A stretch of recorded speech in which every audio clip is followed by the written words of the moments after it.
То реално, ако правим класация, ако сложим Неймар и Бел в класация за провалени таланти, може би ще са на първо място. Точно това е посоната. Да, дали са провалени. И здравейте, приятели, ние сме This подкаст. Днес сме аз и Иван. Специално за да можем да снимаме нов епизод, сме направили всичко възможно да снимаме и в момента сме в читалния на студентско общежитие, в нов декор, малко по-различна версия. За пореден път. За пореден път разнообразие, да видите с какви ресурси разполага нашия подкаст. И ще започнем днескашния епизод да обсъждаме провалени таланти от сегашни сезони, от предишни сезони и накрая ще ги подредим в една класация топ 5 или топ 10 примерно. Като ще започнем с Адриано, по който ти... Една от по-популярните имена от тия, които ще обсъдим, защото ще обсъдим и по-непопулярни провалени надежди. Да започнем с Императора, един от любимците на страшно много хора. Много хора смятаха, че може да задмини Роналдо феномена. И покачи се поне от това, което аз съм гледал най-вече на клипчета, защото не съм го гледал как играе на живо толкова много, защото последните години той обикаляше само и се чуеш как да се скри в Бразилия по фавелите. Но като цяло за Адриано мога да кажем, че кариерата му в Интер за тия мачове и статистиката му е доста впечатляваща. Реално по статистика той, когато е бил в Интер, е бил феномена от всичките си представяния. Има, както знаем, 4 пъти е ставал шампион на Италия. Спечелил е също Копа Америка, спечелил е Италианската купа 2 пъти. Това са добри постижения. Развил си кариерата доста добре в серия А, но по едно време просто е залязал и не е успял да развие потенциала си. Ами по част от неговите думи, които няма как да знаем колко е вярно и кой не, той като цяло има много проблеми с психиката и така нататък, с дисциплината. Когато баща му умира, той казва, че се обсебва от идеята всички да говорят какъв провал е и да провали живота си. В момента той беше, не точно в момента, но доскоро той беше за някакво дълго време не го знаеха хората къде се е покрил. И го откриха в Бразилия, там по улиците, в родния му квартал, пиян отново, гол да кръста с неговите хора. И той си каза, че той е предпочел този начин на живота, отколкото да играе в футбол. Виждаме стотици голове има в кариерата си, реално някои от тях са доста впечатляващи. Ще видим нашия човек дали ще може да ви ги сложи тук някъде по екрана, някакви откъси от негови голови, защото наистина има какво да се види. Взел е 3 пъти златната обувка, също така е спечелил 2 пъти Суперкупата на Италия. Друг от провалените таланти, който пък е талант общо взето на Барселона, доколкото знаем, е Боян Кръкич. За него също знаем, че е преминал през Стоук Сити, че е спечелил Шампионска лига, например. Но колко имал заслуга за нея е друг въпрос. Да, има ги тия трофеи в кабинета си, обаче приносът не е много голям. Боян, сърбен, с испан. Често казвам, аз си мислех продължава, че е нещо от сорта на хърватин или чех. Признавам се. Някакси хем изглежда, хем звучи като хърватин. Ами да, и Боян. Да. Въпреки че и за сърбско име също минава, обаче ако не го знаеш, наистина може. Кръкич като Ракич, като Модрич. Да. Нормално така ти звучи. Той е поредното бежо от Ла Масия, преминал е през всичките юношески формации, само че и при него също психиката натежа, тотално изпада в депресии, в дупки, когато той е сравняван с Меси и така нататък, което сравнение лично според мен не е много далечно, защото по дрибъла и като цяло ниският център на тежестта и атлетизма доста приличаше на Меси. Аз лично според мен Боян е от всички провалени надежди на Барса, може би най-обещаващата, която имаше най-светло бъдеще, според мен. Аз лично не съм го наблюдавал, но тъй като кош халф ли играл? Като крило, може да играе и централен нападател, даже в Столк се беше забил отпред. Бях гледал много интересно видео наскоро, в което се питаше как по дяволите Боян е отишъл в Столк Сити и тогава агент му е бил Пуйол. И Пуйол, като учил с него да преговарят с Столк Сити, Пуйол е казал, нали, какво по дяволите правим тук. И е имал някакъв, мисля, че сърбин в Столк Сити, който е бил на самите преговори и той го е убедил едва ли не да отиде в Столк Сити. И много сложно и много интересно, по интересен начин е станал трансфера в Стоксите. До последно не са вярвали въобще, че ще го привлекат самите Стоксите. Това също показва за проблемите му с психиката, защото търси комфорта, да има някой близък, който да се успокои. Ама не знам. Лично не знам за вас, вашето мнение какво е, може да напишете за... Цяло до края на видеото всички, които изброим според вас, кои са били най-обещаващи. Лично според мен Боян е може би топ 1 в моята глава. Ще направим на края на видеото една класация и хората в коментарите ще могат да коментират дали е правилна класацията, кой биха разменили и сложили на мястото на играчите, които ние сме сложили и кой сме пропуснали, кой те биха добавили съответно. Друг интересен играч, който... Само за Боян, мисля, че е интересно да се каже, че освен Барса той е преминал през доста други големи отбори, смисъл в серия и така нататък. В Рома е бил, в Милан, беше и в Аякс, преди да се стигне до Столк и оттам нататък вече се почна с наеми обикаляния на малки отбори. Да, опитвал се да се наложи. Да. Съответно. Друг интересен играч също е Равел Морисън, за който ти можеш да кажеш малко повече от мен. Равел Морисън е лично определен от Алекс Фъргюсън като може би най-талантливия играч, който някога е тренирал. Това не е малка похвала от треньор като Сър Алекс. Особено когато знаем, че Сър Алекс по принцип никога не жали хората с проблеми с дисциплината. Знаем замерването на Бекъм с обувка и така нататък. И Равел също е определени от Рио Фердинанд и Погба, те са един набор с Погба. Били са заедно в юношеските формации на Man United.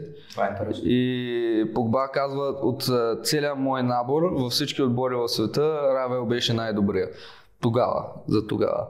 И също интересно нещо за него е, може да го намерите това, има го запис, защото не е било толкова отдавна, не и скоро, но на матч на националния отбор на Англия, обаче пак някой от юношеските формации, той се скарва с Вилфред Захас, който също е бил в Man United, защото Заха му е казал, стига толкова, подавай топката вече, защото Равел цял матч, те са играли с Литва и са ги биели 5-6 на 0, нещо е такова, казва Заха. И цял матч е тръгвал сам срещу целия отбор и си ги е минавал и Заха му е казал, стига толкова, подавай. И Равел още от тогава се показва на Равел и просто го избутва и тръгва да се сбиват още по време на терена. И след това, след то престой в Man United, когато тръгва да се търси отбор, където да се наложи, не виждаме нищо от целият този талант, който е имал в краката си. Заха също е интересен играч, като го спомена. Заха също е преминал, както ти спомена, през Академията на Юнайтед. След това мисля, че директно отиде в Кристал Палас, там той директно се превърна в звездата, в неизменен титуляр. И сезон след сезон беше свързан с трансфер в топ отборите, с Манчестър Сити, с Арсенал и така нататък.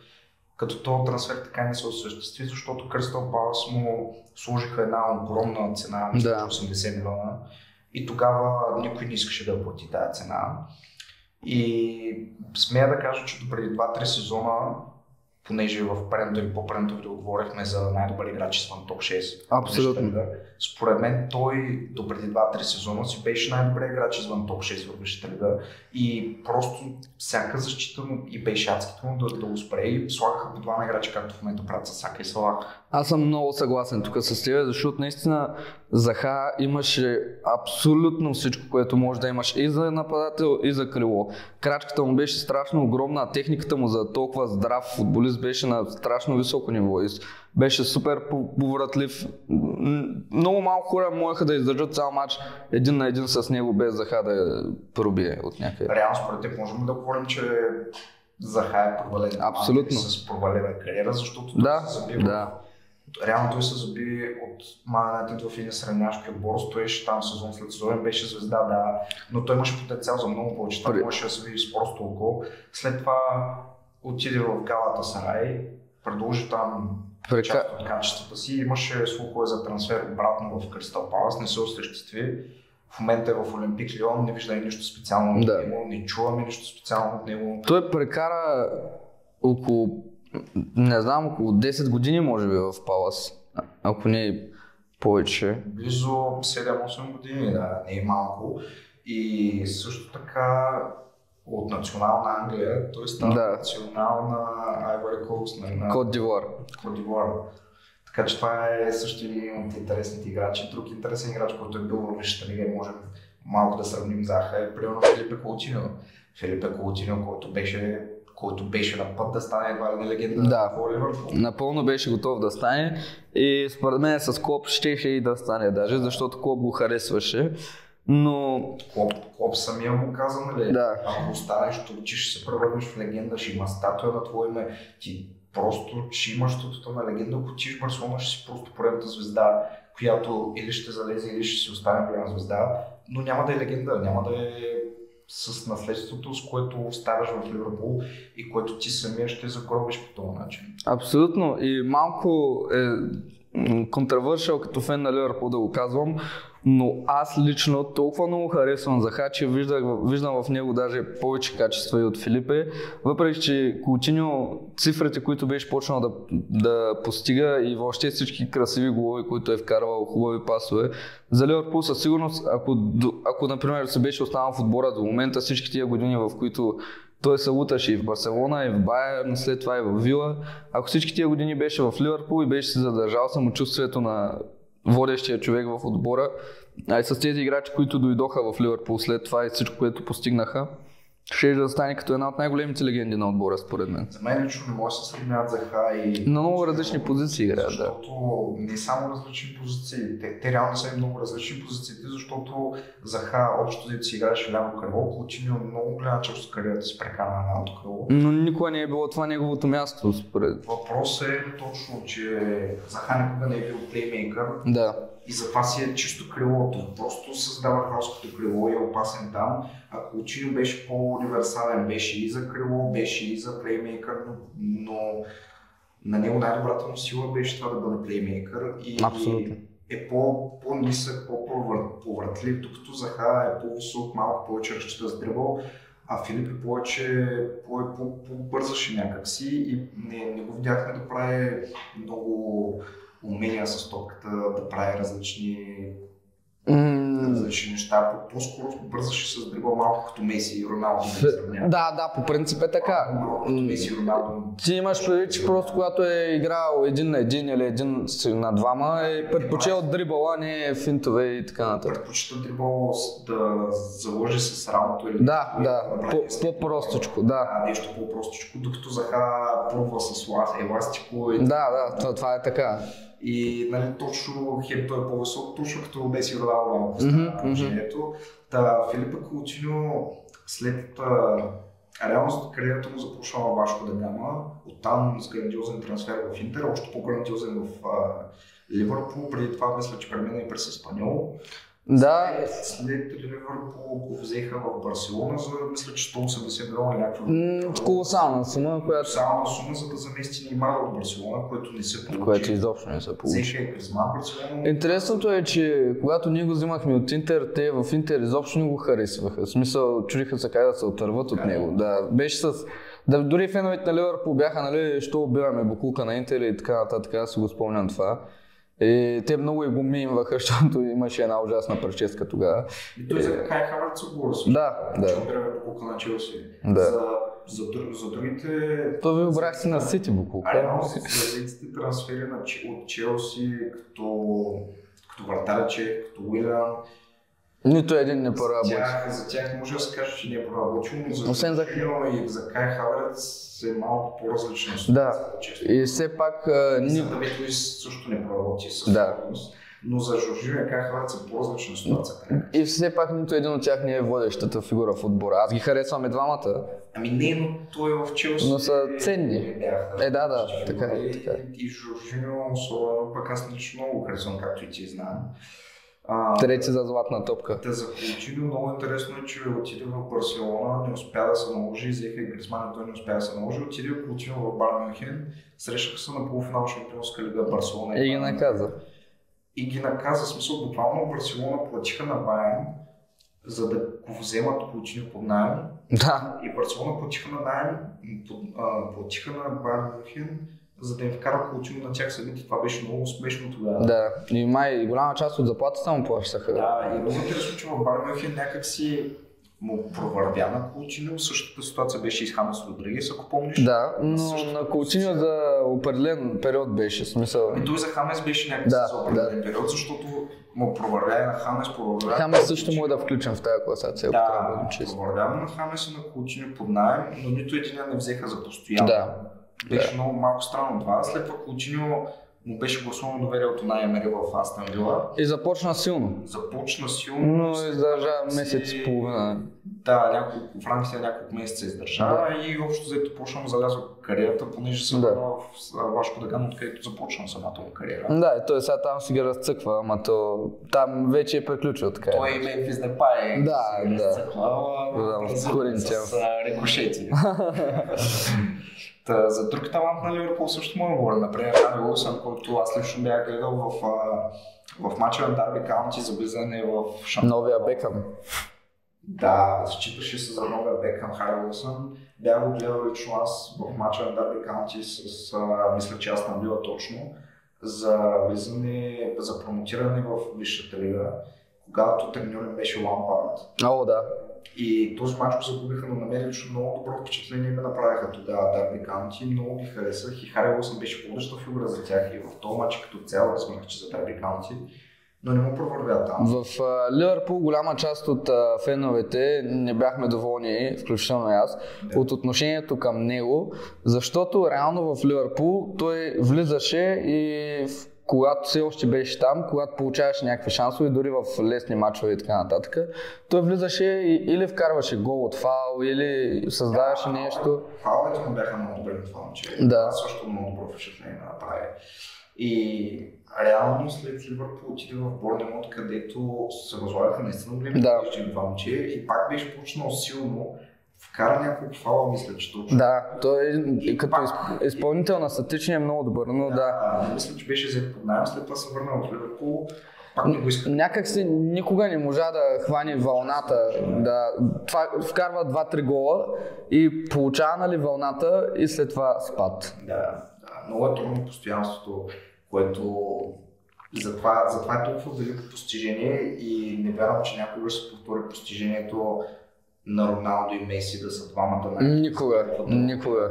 Защото просто това постоянство е уникално трудно и рядко. Не сме го видели в нито един играч. Да, и иронията е, че не сме го видели в нито един играч и изведнъж получихме двама на клуб, да. Да, и това беше някакси да живеем в тази ера нещо по-става. Защото всички легенди, които историята помни, Марадона, дори Роналдо бразилец, единственият може би, който е имал такова дълголетие е Пеле, обаче с това Сантос там аз малко не съм много окей за мнението на хората, че Пеле е най-великият за всички времена. Аз не съм съгласен, защото много от головете му, доколкото знам, той държеше доскоро или все още го държи рекорда за най-много. Ами той и няма точна статистика за това нещо също. Да, то няма точна статистика и да има е малко относително, защото тогава, доколкото знам, не е имало засади. Да, но не през цялата му кариера, но да, има част. През цялата му, но имаш най-много голове. И примерно на една пета от тия голове са засада. Няма как. Трудно друг играч да стигне, нали, нормално. В смисъл, идеята ми беше, че и Роналдиньо и така нататък, всички тия легенди, пика в кариерата им е около 3-4 години, 5 максимум. Да. И получаваме 15, даже на 20 отиват вече. В смисъл, наистина това беше, това никога няма може да се повтори. И да, Уилсън е типичният пример за това, въпреки че в момента в Фулъм не се справя толкова зле, има около 3 гола за 10 мача, но и там отново е с статут на резерва и влиза от време на време и така нататък. Също е такъв, за който аз също се сещам в момента, като заговорихме за Борнемут, е Ран Фрейзър, шотландеца, който беше в Борнемут, беше много добре се наложил. Ран Фрейзър имаше един сезон, обаче ще изложа коя година, която беше един от играчите в цял свят създаваш най-много положение. Да, той се спукваше от асистенции, пак ли така имаше някакви добри фалове. Беше дясно крило. Адски бърз и много... Адски бърз и нисък и повратлив. И тук там вкарваше по някой гол под ръководството на Еди Хау. След това някак си просто спря с ритъма, точно това постоянство му липсваше, за което говорим. Отиде Еди Хау в Нюкасъл, взе си го с него в Нюкасъл. Да, и твърда резерва. Да. Но даже в момента, ако не се лъжа, отиде в Ипсвич. Да, почти съм сигурен. Да, и там също е резерва. Там също е резерва, което говори за провалената кариера на този играч. Още един такъв е Райан Кент, също така, който мисля, че пак е талант на Ливърпул. Да, той също беше интересен с това, че има техника и е доста добре физически, с хубава крачка. Толкова до техника, колкото повече до дрибъл и точно етапа. Аз малко като казвам техника, явно имаме различно определение просто в главата, защото за мен дори тези, които ни правят фентове и така нататък, аз пак го приемам за техника. В смисъл просто да знаеш, че ако има защитник срещу него, може да го премини. Това ми е идеята. Ами за мен техника е стила на Роналдо, нали, с по-трудни умения, но изискващи повече време и по-скоро изкарващи тебе като много добър играч. Да, ама как първо да кажем, че Меси няма техника? Меси, аз това, което имам предвид под техника е трудните заборавяне умения с топката и по-бавните, а дрибъла е на Меси дрибъл, е на Кутино дрибъла. Нали, точно това е, че под дрибъл разбирам аз или да избуташ топката, или да заложиш с рамо, или да направиш един финт и да си ефективен. Да, аз разбирам твоето. Не толкова да показваш какви умения имаш, просто си ефективен в самия матч да ги използваш, за да вкарваш, да правиш асистенции. А Райан лично на мен беше направо впечатление в Рейнджърс. Той там му беше може би силният период, защото играеш. Да, и наистина ми правиш впечатление като много добро крило тогава, но не направи нещо специално. И хубав завършваш удар има между другото, но той няма. Силен. Да, силен. Но не беше нещо специално и отиде в Турция, сега свободен агент, общо взето. То по принцип от този лист на Ливърпул има страшно много такива, които са постигнали колкото него, което реално не е много. Обаче това не може да ги отличи, смисъл на мен, примерно Шей Оджо или Жария Астке или Джордан Айп, такива играчи не мога да ги отлича, които просто са били млади и в отбора. Те не са показали нищо, просто са били млади. Това е. Сега вече тази следващата личност, за която предлагам да си поговорим, е една от тези, които могат да отлича с много и то един наистина за мен неповторим играч. Хатем Бен Арфа. Впечатляващ играч наистина с просто, както се казва в видеа, в YouTube, фенове като цяло, просто играч за улицата, играч. Да, Streets will never forget. Да, Streets will never forget. Че играч, който се личи, че е бил по улицата, че е започнал там също като Адел Тарат, за който ще говорим след малко. Но не само за улицата, видяхме премина през Нюкасъл, както ти се базикаш с Мерон от Нюкасъл. Премина през Лил, мисля, че през Ренит също премина. Той се пообиколи, беше в... Хубаво е премина, наистина. В ПСЖ му дадаха шанс за малко. Къде ли не? В Хълсити е бил. Да, в Лил, в Ница, в Марсилия, в Лион. Но за него вече може да се съгласим, че това е определението за чиста техника. Имам чувство, че по инстинкт някои неща му идват. Той реално за мен има футболисти наистина като... Защото в дългосрочен план, може би така хората, които ще се запомнят с техника са, например, Роналдо, Неймар, Роналдиньо. Ама интересно, което на мен ме прави впечатление при повечето играчи е, че като тръгнат да се показват техниката, те се палят в игралнята и провалят. Понякога пречи, да. И пречи провалят атаките при Алфа, някак си го правиш по-бързо и не пречи на атаките, ги създаваш вместо това. И това правиш, че просто адски бърз. Просто адски добър и бърз и в същото време талантлив играч. Decision making му според мен също беше добре, защото той виждаше, когато няма отиграване, създаваше някаква магия. Обаче когато атаката може да се разви и по по-бърз начин и дори да премине само с дрибъла, не да прави обичайните трикове, той го правиш. Въпреки че в някои от отборите във Франция, които беше, защото той беше в няколко, той беше набеждаван за играч, който не поддава от съотборниците си и знам, че не се е славил с много хубава репутация, където и да е ходил, защото просто отборниците му се че не поддава. А той просто наистина, според мен, създаваше. Той играч просто е много трудно да бъде спрян. Много. Ако се замислим, винаги има този елемент на завист. Не толкова, че не е подавал, а просто когато виждат, че е много по-добър с клас и по-добър един друг играч от тях. Да, със сигурност. Той е бил в Рен и като виждат играчите на Рен, които са на средна класа, че имат един играч, който е световна класа и класи над тях, и естествено ще се мъчат да го пренесат на тяхното ниво, че е средна класа, не е световна класа, за да не вземе той големите пари, големите трансфери, големите хора. Те просто виждат, че на него му е дадено, в смисъл той му е дадено от Бог, той обикаля клубове, няма напасване и така нататък, той просто влиза и мачка. Нормално да го има този елемент на завист и да говорят така за него. Само не знам как никой от по-големите клубове не го издебна, когато беше силният период. Най-вероятно пак са искали едни луди пари, които не са били готови клубовете да... По-скоро не беше се наложил толкова, защото той, както споменахме, игра в Нюкасъл и в ПСЖ. Но аз лично го следях в ПСЖ, той беше по-скоро организиран в ПСЖ. В ПСЖ, да. И когато влизаше, не оставяше кой знае какъв отпечатък върху играта. Ама в Нюкасъл? В Нюкасъл, да, но... А Висшата лига не е малка сцена, в смисъл... Да, така е. Това е малко като Димитри Пае, които Уест Хем просто изпуснаха момента с една година и... Не малко такива играчи, които просто били са забелязвани със сигурност от големи отбори, но така и не са се решавали да... Да, и не са стигали до разбирателство, най-вероятно. Със сигурност е имало преговори. За друг играч от улицата, за който казахме, че ще поговорим много по-късно, за него може много да говорим, че може би е един от най-талантливите технически играчи, които сме виждали. И играч с огромно самочувствие. В смисъл, виждали сме го в Queen's Park Rangers, когато след като вече е определен от много хора като провал и така нататък, той пак играеше със самочувствието, с което винаги е можел. Обаче, за него мога да кажа, че разликата между него и Бен Арфа е, че може би той наистина никога не е бил толкова ефективен. Той беше играч за публиката, за шоуто. Не можеш да му отнемеш топката и ще накара да изглеждаш смешен, обаче оттам нататък последния елемент малко куцаше.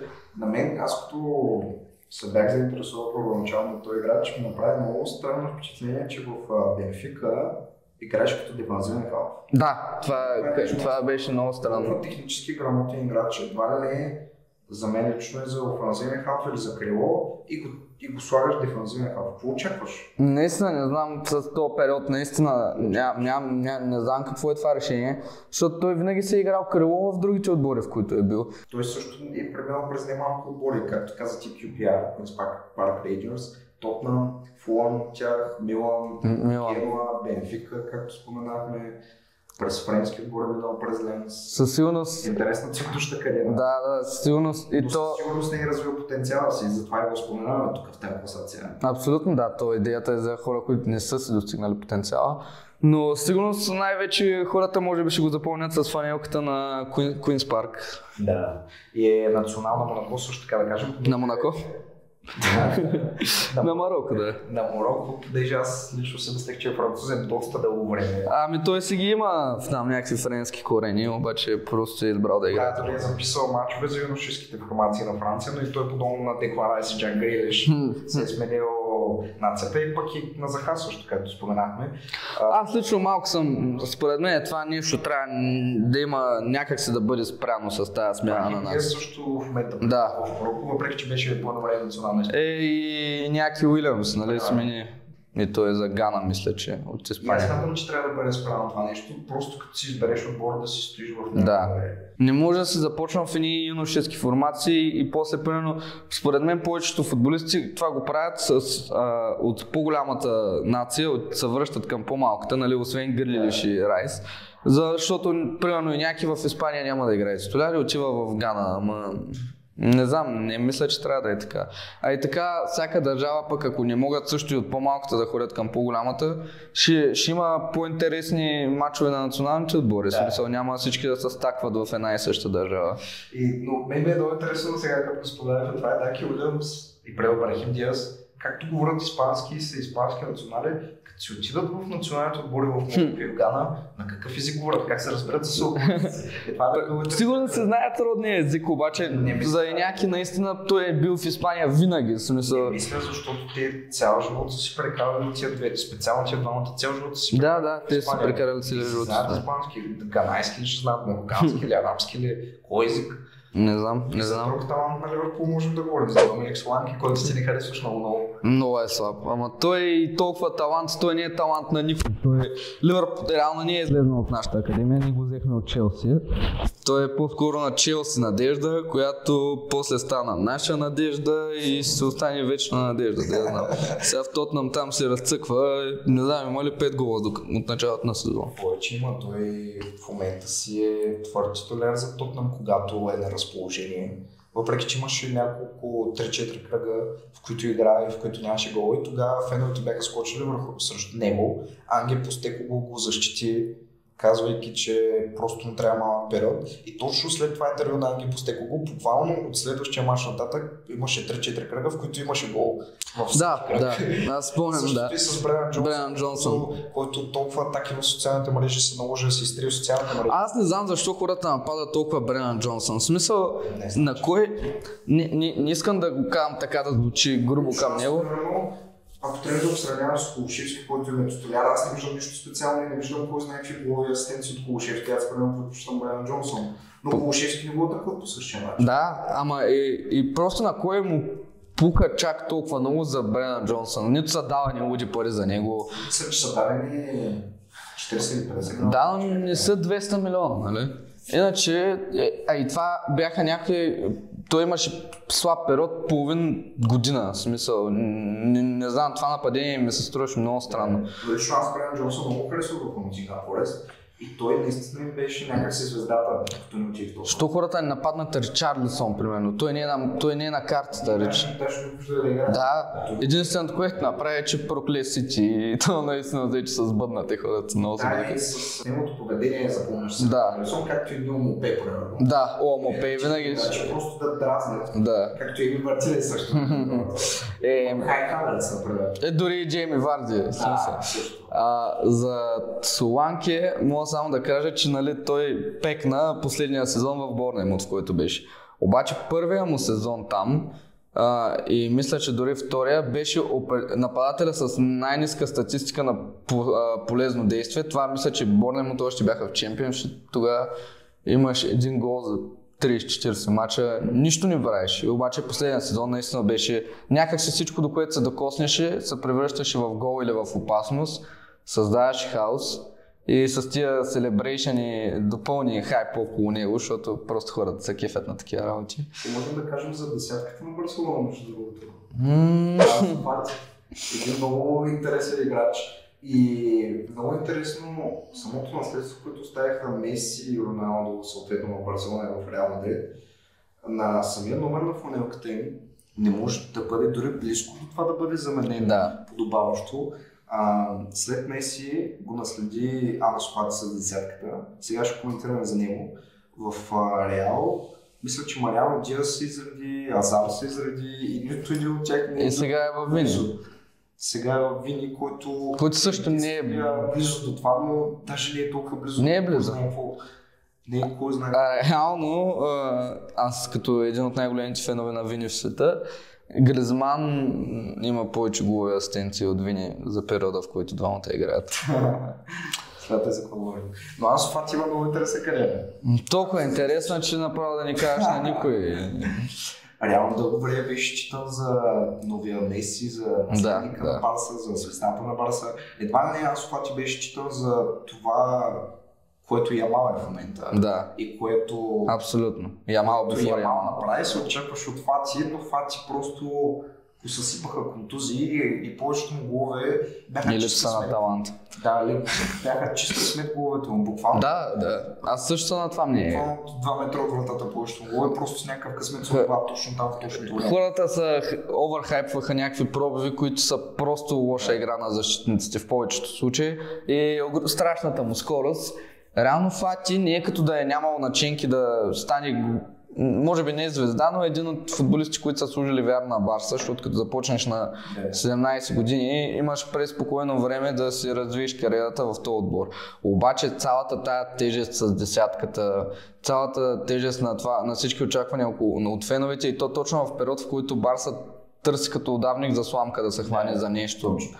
И просто му натежаха и той никога не е имал според мен качествата да направи всичко това, което се очакваше. Най-вече тези контузии много са според. Голямата грешка, която това направи, защото в Лига, каквото и се говорим, са по-слаби защитите и ти вместо да отидеш под наем в примерно едно Реал Бетис, в Реал Сосиедад, ти отиваш в Висшата лига, където са най-добрите, най-бързите, най-строгите и силни защитници. Както, например, Одегард направи. Преди Арсенал той беше в Реал Сосиедад, мисля. Точно в Реал Сосиедад беше, наложи се, каза си качеството, набрали там и след това отиде в Арсенал. И това беше много правилно от негова страна. Докато Фати отиде от Брайтън, седя като резерва, контузи се, върна се в Барса, пак се контузи и в момента просто седи контузен с статут на дори резерва, не знам дали няма да. И лично аз когато феновете на Барса бяха луди по него, бях против Фати, не ме харесва и никой не ме е харесвал. И тогава звучах мега странно, но то сега в момента се вижда. Докато смятам, че Ямал от друга страна изцяло може да издържи на тежестта, която се слага на неговите плей. Ако се опази от контузии. Ямал просто доказва, че е менталити монстър. В смисъл, на тия години, не казвам, че е човека с най-силна психика в света, обаче на тия години. Съгласен съм, мисля, че на 17. Да. И скоро ще направи. Тоест много скоро. За крилата на Барса, реално Фати не може да е резерва даже, защото отляво имаш, мисля, че Феран. Който вчера вкара 2 гола за да спаси Барса в мача с Борусия, много силно игра. Да. Въпреки, че предния матч имаха скандал с Ямал и така нататък. Отдясно имаш Ямал и Рафини, отляво имаш Феран. Кое е резерва на лявото крило? Те по принцип никой не... Дани Олмо е повече в... Да, по принцип можеш, да. Но по принцип никой не сменя Рафиня и Ямал. Те си играят. Да, и Тони Фернандес има един, който е на 2008 година набор и той също е... Той е по-скоро резерва, отколкото Фати. Той се е криво. Че става тясно за поговорим. Тъй като заговорихме за Барса, за проваление таланта на Барса, и съответно за Реал и за наследството на Роналдо и Меси, можем да заговорим за кариерите на Неймар и на Бейл, да поговорим за това дали то реално, ако правим класация, ако сложим Неймар и Бейл в класация за провалени таланти, може би ще са на първо място. Точно това е особената тема. Да, дали са провалени? Дали са провалени таланти или са провалени кариери, защото между двете неща има голяма разлика. Да, защото при провалените таланти въобще не е започнала кариерата им, въобще да. Са наложили. Не се е стигнало до там. А при провалените кариери просто знаеш, че това са били играчи, заслужаващи да са топ 3 играчи в света. Да, постигнали нещо и взели грешните решения. Да, точно. А разликата е, че при провалените кариери са постигнали нещо, но са взели съответно след това грешните решения. И точно това според мен е случая при Неймар и Бейл. При Неймар можем да говорим за заформеното дуо МСН, Меси, Суарес. Трио. Трио, да. И спечелената Шампионска лига в този период, спечелените Ла Лига, Копа дел Рей, персонални награди на Неймар, започналата му кариера от Сантуш, преминал в Барса, оформил там, директно циментирал лявото крило. След Барса реши да вземе гръмното решение, което преобърна футбола и пазара на футбола, превърна буквално футбола в бизнес, отивайки в ПСЖ за 220 милиона. 222. Това оставя една страшна дупка в Барса. Какво мислиш за това въпрос и за кариерата? Абсолютно приемам решение. Отново прие парите и прегледа пък се да. Абсолютно отиването в ПСЖ за мен е най-грешното решение и не знам дали се сещам за футболист, който мога да опиша повече с това, че потенциал е бил unlimited. Смисъл... Аз също мога да сравнявам даже с Оскар, честно казвам, защото той Неймар просто си избираше парите в ПСЖ. В това отношение да, но все пак Неймар е постигнал повече от Оскар. Да. Защото просто този период в Барса имаше толкова моменти, в които хората искаха дори Неймар да изпревари Меси и Роналдо за златната топка. Искаха Неймар да му се даде нужния кредит. И според мен целият този театър с аз не искам да съм сянката на Меси, искам да напиша история и така нататък. Да, т.е. това реално беше Това според мен са глупости, това е един параван, в смисъл. Просто да избере парите, защото ти ако искаш да напишеш история, защо отиваш в ПСЖ? При него по-скоро има и двете неща, защото той наистина искаше парите, то беше видимо и то не е нещо лошо, но в същото време наистина го имаше това, че той каквото и да направи се беше в сянката на Меси и някак си се преписват всички заслуги на Меси. И дали ще да остане така, ако в момента все още беше в Барселона, защото Неймар все още може да играе в футбол, а Меси го няма в Барса от доста време вече. Не мисля, че Неймар може да играе. Не, с начина по който се развиха нещата, не, с всички тия контузии и така нататък, партията да ходи да е без страси и не знам с какво. Но идеята ми е, че е във възраст, в която има футболисти, които могат още да са в топ форма. Въпросът е, че това, което Неймар видя, е, че ПСЖ бяха най-сериозни, ако искаш да го вземем Барселона, защото Барселона не го пускаха, освен ако не платят 220 милиона в клаузата му. И нямаше друг толкова сериозен отбор. Мисля, че Ман Сити го искаха, но просто не бяха готови да платят тия пари. И той затова отиде в ПСЖ, защото първо видя, че те държат на него, искайки да го вземат. Това е грант в футбола все пак. Второ, защото видя, че това е водещ отбор, който регулярно е в Шампионска лига и който просто има нужда от звезда, за да се издигне и да стигне до по-високите нива на Шампионска лига. Защо не и да ги вземе, той така разсъждава. Беше близко. И не беше никак далеч, честно казано.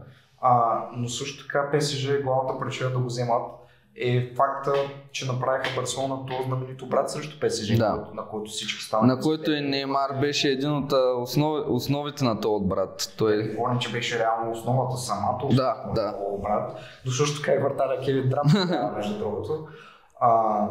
ПСЖ е същото нещо, когато видяха, че не се получава с Неймар. Го направиха с Мбапе, защото мисля, че имаха 5 или 6 печелени поредни Лига 1. И тогава дойде един страхотен отбор на Монако с едни страхотни таланти и взе Лига 1 под носем. В основата му беше Мбапе и лиши тогава гигантите ПСЖ от Лига 1. Неймар ги лиши от Шампионска лига и двамата ги взеха.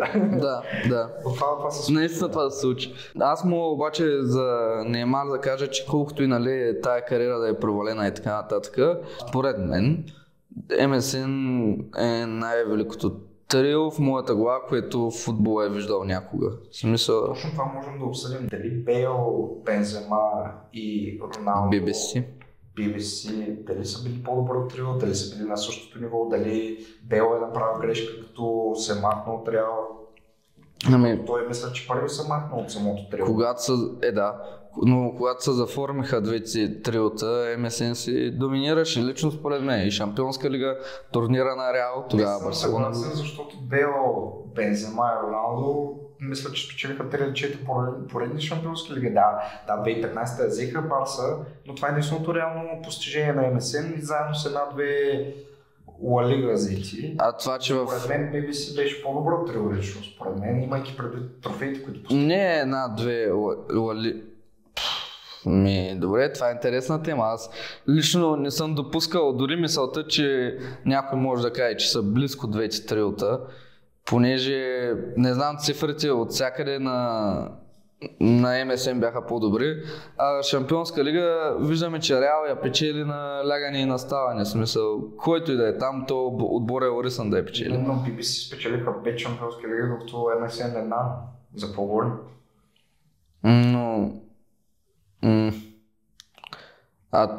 Добре, тогава... Са спечелили 2 пъти Ла Лига, докато нека видим колко са спечелили Реал, ако искаш.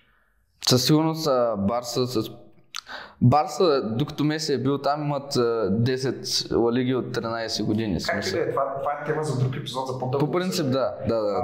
Бейл също е интересна кариера, защото като се замислиш, той не е толкова даже избрал парите, той просто по едно време някак си му омръзна да е в Реал и да е във всяка. Той избра голфа. Той буквално му омръзна също като Неймар, затова ги сравняваме главното, защото Бейл някак си му омръзна да е в сянката на Роналдо и на Бензема. Видя, че те са твърде силни характери, отиде под наем тогава в Тотнъм. Върна се. Направи не лош период, вкара няколко гола, направи няколко асистенции, но не беше кой знае какво, върна се в Реал И това беше. Тогава се представяше добре за Уелския национален. Да, той за Уелс винаги е но перфект. тогава в Реал мисля, че имаше плакат, че предпочита голфа пред футбола и това буквално му срина кариерата тотално. И след това в Лос Анджелес FC, LA Galaxy и до там. Не са LA Galaxy. LA Galaxy са LAFC, извинявам се, да. Лос Анджелес FC. Аз съм твърдял винаги, че Бел е оставил по-голямо легаси от Неймар реално.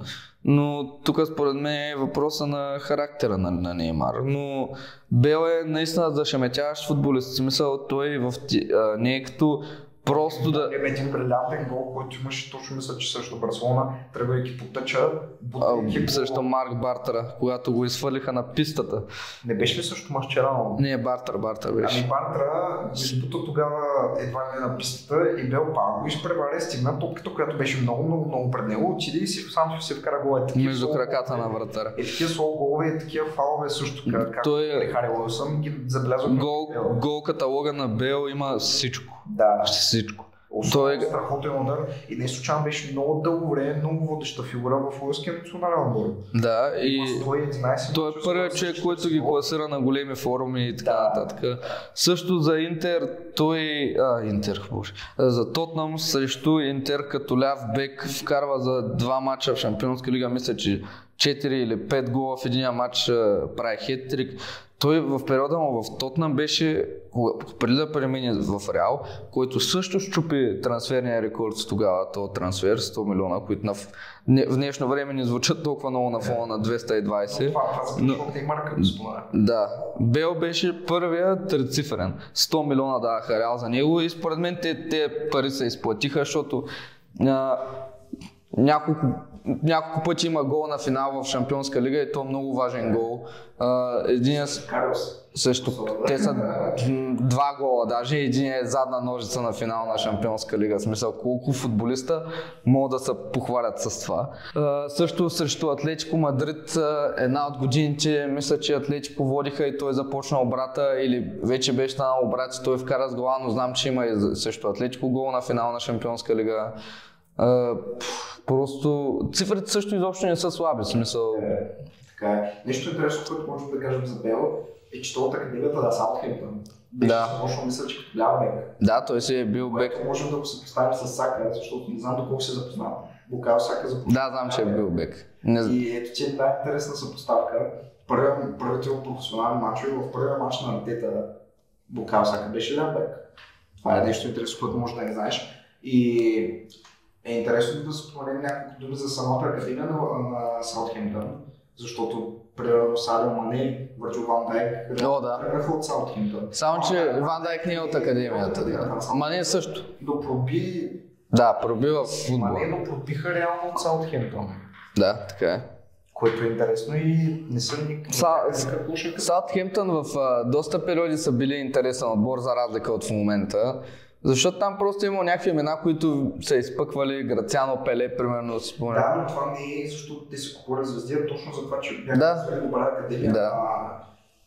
Саутхемптън, нещо интересно, като започнахме да говорим за тях, не този сезон, когато сега се класираха за Висшата лига, последния, който бяха в Висшата лига, мисля, че по-предния сезон, бяха избрали една много интересна трансферна стратегия, която на мен ми изглеждаше много добра и много ми харесваше. Бяха решили да взимат много добри играчи от академията на Манчестър Сити, те, които са едва ли така наречените отличници в академията на Манчестър Сити. Оттам вратаря Бозуно, оттам Ромео Лавия, който в момента е в Челси, имаше още един-два играчи, мисля, че.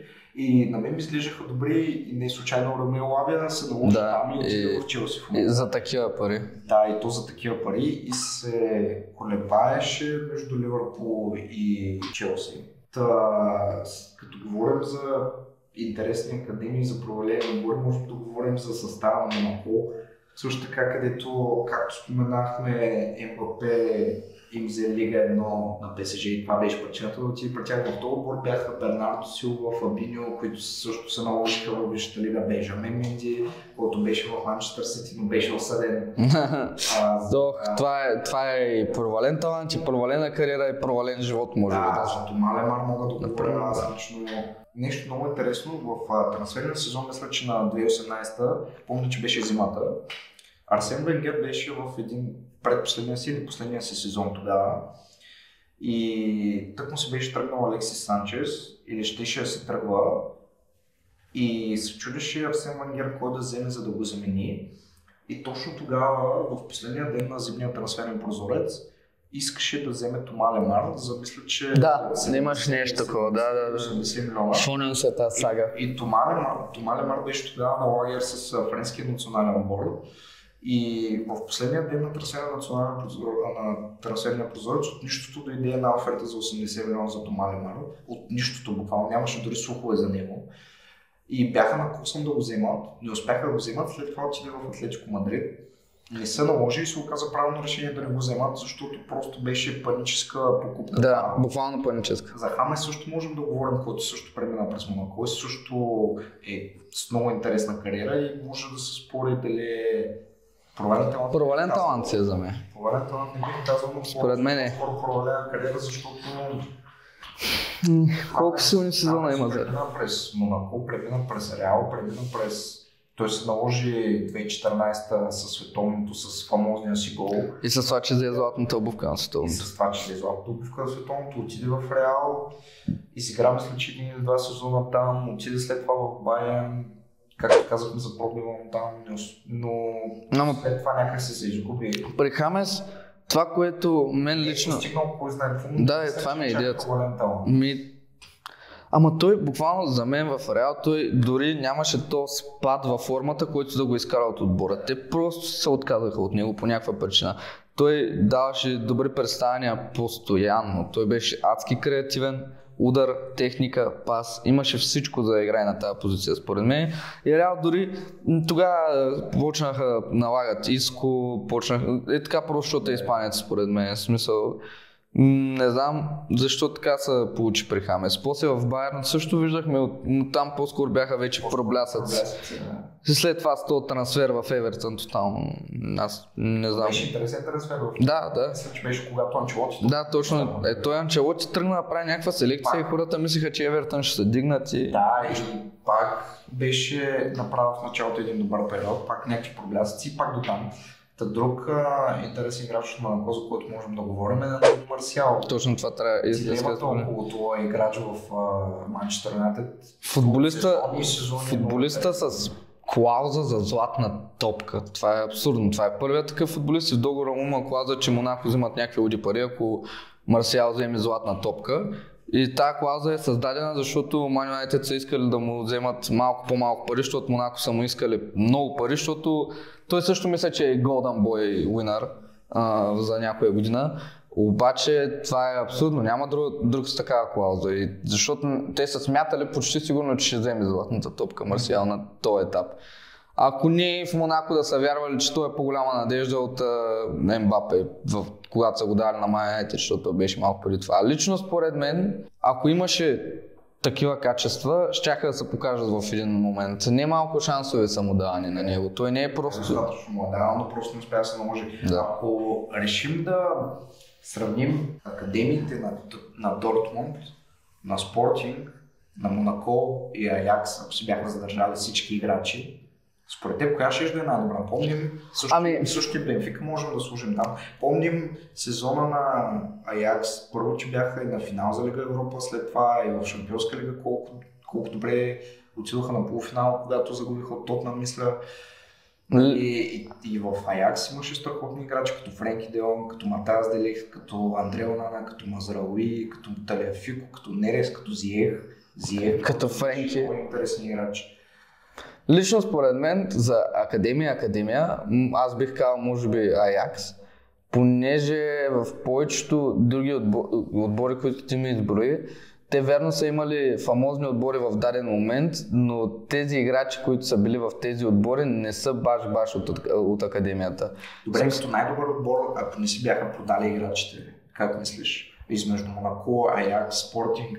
Виждаме в Спортинг има играчи, нали, много ясно, че като Роналдо, като Рафиня е бил там, като Матеуш Нунеш, като Бруно Фернандес, твой любимец, като Нуно Мендес, който аз много харесвам, между другото, като Рафа Ляо, като Руи Патрисио, фамозни играчи. Същото можем да видим и за Дортмунд, които можеха да имат Холанд и Левандовски, за тях Ройс, Юндоган и Гьотце, за които си говорихме. Осман Дембеле по крилото, Белингам беше в този отбор, Аканджи и Хакими също може да препишем в този отбор. Много труден въпрос, аз в момента мълча, защото го мисля.